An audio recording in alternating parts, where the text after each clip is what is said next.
प्यारे बच्चों, अब हम सुनने जा रहे हैं कौवा और चिड़िया की कहानी।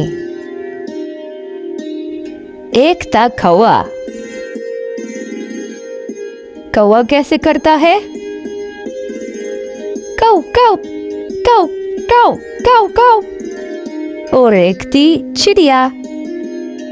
चिड़िया कैसे चहकती है? चुप चुप चुप चुप चुप चुप चुप चुप चुप। चिड़िया का घर था मोम का और कौवे का घर था गोबर का।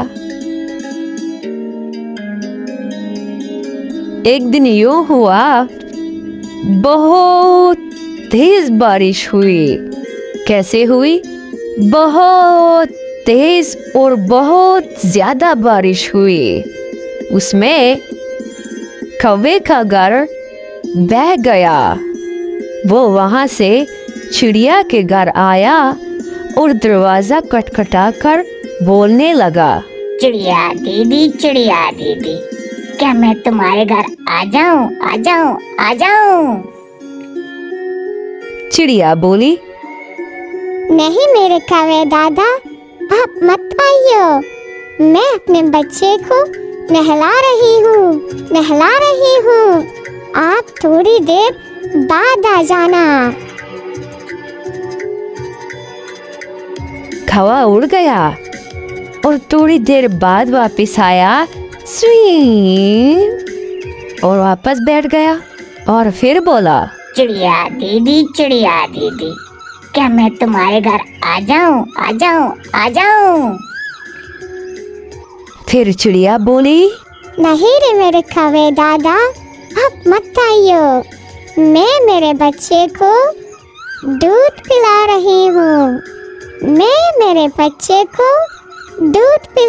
हूँ। आप थोड़ी देर बाद आना। फिर से कौवा उड़ गया और थोड़ी देर बाद फिर वापस आया, स्वीं, और फिर बोला, चिड़िया दीदी, क्या मैं तुम्हारे घर आ जाऊं? आ जाऊं? आ जाऊं? चिड़िया बोली, नहीं मेरे कौवे दादा, आप मत आइयो। अब मेरा बच्चा सो रहा है। तुम थोड़ी देर बाद आना। लेकिन इस बार कौवे ने चिड़िया की बात नहीं मानी, क्योंकि उसे अब खिचड़ी पकने की खुशबू आ रही थी। चिड़िया ने दरवाजा खोला और कौवा अंदर आया। वो सीधा अंदर आया और जिस बर्तन में खिचड़ी पड़ी थी उस बर्तन के पास आकर बैठ गया।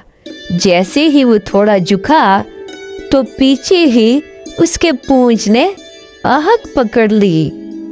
वो उसे जलन होने लगी। वो वहां से भाग गया और जाते जाते बोला, चिड़िया दीदी की खिचड़ी खाई, पूंछ को लग गई आग।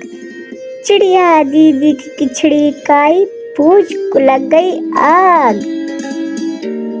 किसी को भी तकलीफ दे दी तो फिर हो गई बागम बाग। अगर अभी तक आप लोगों ने हमारे AMD कार्टून चैनल को सब्सक्राइब नहीं किया तो जल्दी से सब्सक्राइब करें और बेल आइकन को दबा दें ताकि आपको मजीद अच्छी कहानियाँ सुनने को मिले।